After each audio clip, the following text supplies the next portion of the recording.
नमस्कार. आज आपण मराठी व्याकरणातला एक खूपच इंटरेस्टिंग टॉपिक समजून घेणार आहोत. तो म्हणजे वाक्यांचे प्रकार. चला तर मग सुरुवात करूया. पण पुढे जाण्याआधी एक साधा प्रश्न विचारतो. कधी विचार केलाय की आपण जे काही बोलतो किंवा लिहितो ती सगळी वाक्य एकाच प्रकारची असतात का? खरं तर आपल्या नकळतपणे आपण खूप वेगवेगळ्या प्रकारची वाक्य वापरत असतो. आपल्या रोजच्या भाषेची रचना आपल्याला वाटते त्यापेक्षा खूपच रंजक आहे, नाही का? याचं उत्तर शोधण्याआधी वाक्य म्हणजे नेमकं काय हे एकदा पक्क करून घेऊया.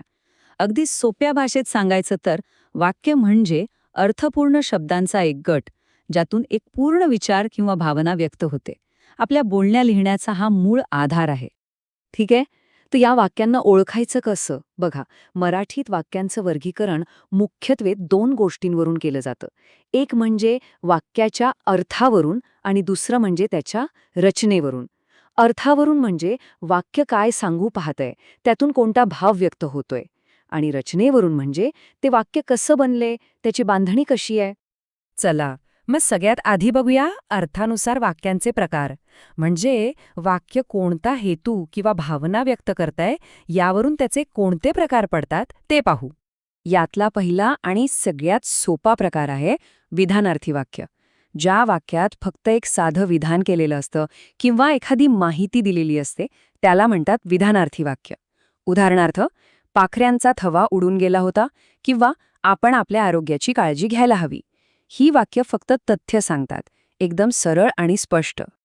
पुढचा प्रकार आहे प्रश्नार्थी वाक्य. आणि हे तर ओळखायला एकदमच सोपं आहे. ज्या वाक्यातून काहीतरी विचारलेलं असतं आणि शेवटी प्रश्नचिन्ह दिसतं ते झालं प्रश्नार्थी वाक्य. यात कोण, काय, कुठे, कसा असे शब्द हमखास सापडतात.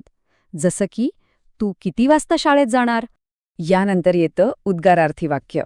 आपल्या मनातल्या तीव्र भावना म्हणजे आनंद, दुःख, आश्चर्य या सगळ्याचा जेव्हा एकदम उद्रेक होतो ना, तेव्हा आपण हे वाक्य वापरतो. आणि हो, याच्या शेवटी उद्गारचिन्ह प्ल तर पाहिजेच. जसं की अरे रे, फार नुकसान झाले किंवा शब्बास, काय मस्त काम केलंस. पुढचा प्रकार आहे आज्ञार्थी वाक्य. यातून आज्ञा, विनंती, सल्ला किंवा आशीर्वाद अशा अनेक गोष्टी व्यक्त होतात. उदाहरणार्थ, मुलांनो शांत बसा, ही झाली आज्ञा. तर कृपया मला तुमची गाडी द्या, ही झाली विनंती. म्हणजे बघा, एकाच प्रकारात किती वेगवेगळे भाव आहेत.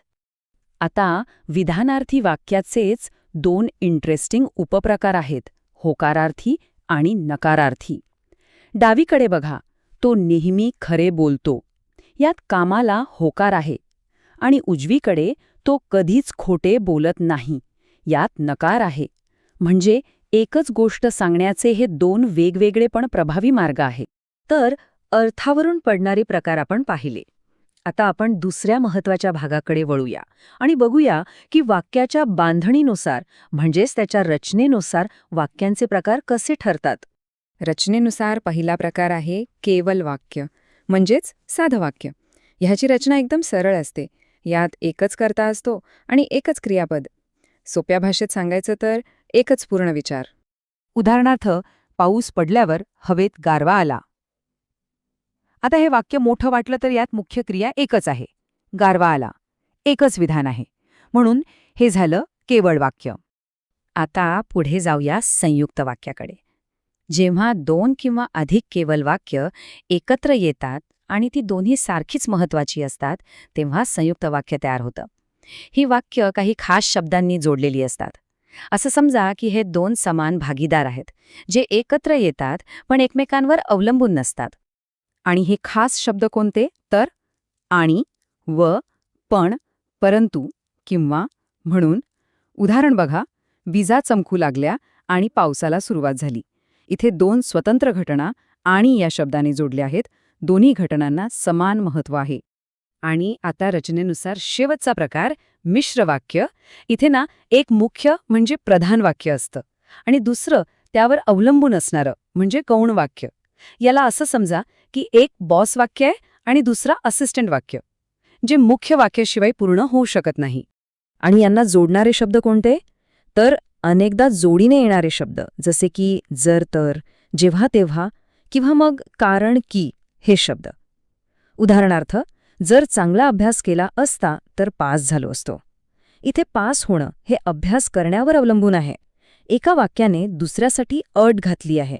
वा, आपण सगळे प्रकार पाहिले. चला तर आत्तापर्यंत जे काही शिकलो ते थोडं तपासून बघूया का? एक छोटासा पण मजेशीर प्रश्न आहे. प्रश्न आहे, एक वाक्य आहे, शरयू आस्तिक आहे. आता या वाक्याचा अर्थ न बदलता त्याला नकारार्थी वाक्यात कसं रूपांतरित करता येईल, थोडा विचार करा. आणि याचं बरोबर उत्तर आहे, शरयू नास्तिक नाही. पाहिलंत? आस्तिक आहे म्हणजे नास्तिक नाही. इथे आपण नकारार्थी शब्द वापरला, पण वाक्याचा मूळ होकारार्थी अर्थ तसाच ठेवला. हीच तर आहे व्याकरणाची खरी गंमत. तर आज आपण वाक्यांचे अर्थावरून आणि रचनेवरून पडणारे सगळे प्रकार सोप्या पद्धतीने समजून घेतले. पण जाता जाता एक विचार नक्की करा, आपल्या रोजच्या बोलण्यात आणि लिहिण्यात या वेगवेगळ्या प्रकारच्या वाक्यांचं इतकं महत्त्व का असेल? यावर विचार करा आणि भाषेचा हा सुंदर पैलू आणखी जवळून अनुभवा.